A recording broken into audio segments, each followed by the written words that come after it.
Hey, RETechnology. It is Tuesday and time for Technology Tuesday. Tips for you for using some of the various technology and answering your questions. So I hope everybody had a great 4th of July weekend. Now get back to work and sell those houses and get your agents motivated for you brokers. All right, so 3 topics this week and one bonus sneak peeky.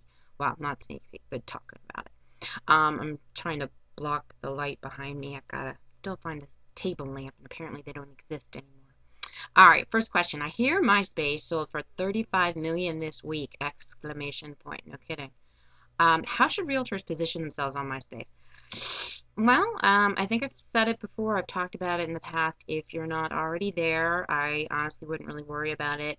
I think that if MySpace has any hopes for survival, it's probably going to be more oriented towards the music industry and entertainment. So I think that there's going to be an evolution happening with MySpace. I would not really even focus on it at this point in time as a real estate agent. There are so many other places that you could be, should be, or shouldn't be at all. So unless you're there and you're dominating it, let's see where it goes and ask me the question again in about 4 or 5 months. How's that? Next question. On my news feed on Facebook, I see many of my professional contacts checking in at places like bars and restaurants. Seems strange to have people know where you are when you're there. Am I just behind the times? Um, check-ins on these geolocation sites, things like Foursquare, Gowalla, is something that's been going on for a while. I use Foursquare, but I'm also very strategic in what I check into and what I don't check into, and when I check into it, there are, of course, safety concerns and things like that.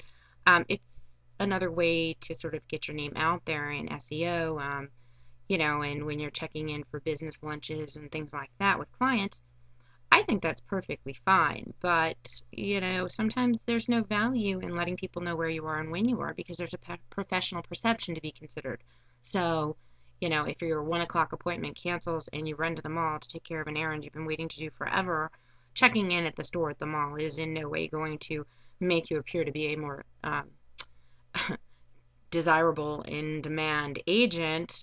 So, be selective what promotes you as a professional, checking in at your office, checking in at a title company, an attorney's office, something related to the industry. Those are probably better. Business meetings, lunches, those kind of things. Celebratory dinner with clients for their new closing, things like that. So, does it feel right for you? That's something to consider too. Are you comfortable with it? If not, don't even worry about it. I don't know how much value there is. If you have a business relationship with a company, checking in there can help promote them and promote you if you're active in the social spaces. So, consider those kinds of options too. But check in at your office, don't check in at your house. Check in on anything business related or something that will make you appear to be a more professional real estate agent in demand and busy.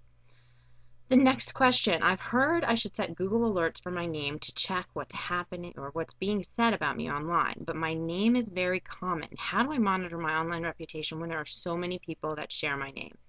That is an excellent question. Google alerts can be customized if you go to the support. I think it's google.com/support/alerts. They'll give you some tips and tricks on how to set alerts for more common names. You can put your name in quotation marks.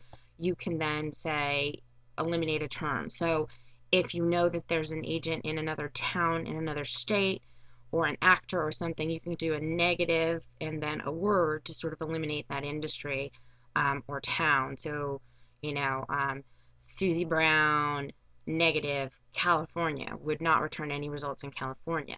And there's a lot of different ways to do that. So taking a look at the support forums or the support section on Google will help you understand that. I just peeked at something on Google that I was curious about, but the link was bad, and it said, I think it was real time. So I was like, wait, I don't know if I'd noticed that before or overlooked it. But the link was bad, so I'm going to investigate. But a lot of people are buzzing about Google Plus right now. I am in, and I am looking at it, and I see some benefit. So, as for usefulness for real estate agents, I'm not quite sure. I'm creating my little circles, people in my local community that I'm connected to. I can see that as being really beneficial in targeting who I share information with and sort of buzzing up things. Well, if anybody gets it, the Google Buzz sort of is integrated into this. So Google Plus has some darn good features that I think we're going to see developing. So if you have an opportunity to get in there, it's a good place to start reorganizing your social presence. I've got a circle for people I know in Delaware. I've got a circle for past clients. I've got a circle for family, friends, and I mean friends, not in the Facebook friend sense, but people that I would invite to my house or share family albums with. So keep an eye out for Google Plus. If you have a chance to get in there, go ahead and do it. They're opening it and they're closing it and they're kind of in beta. I like the potential a lot, but again, it's Google. They pulled Wave and they've often tried things that didn't work and kind of pulled them back. So I would hesitate to get too dependent upon it. But again, social media goes in waves, things come and go and change. But the Google Wave seems to have a lot of the elements of Facebook combined with sharing and bookmarking features and sort of the buzz up thing. So it's kind of neat. It has a lot of potential for good information, and it can also suggest topics to you based on your interests. So check out Google Plus. All right, so for Technology Tuesday, I'm Maya Paveza with thehipproof.com and Coldwell Banker. Thanks for joining me. Take care.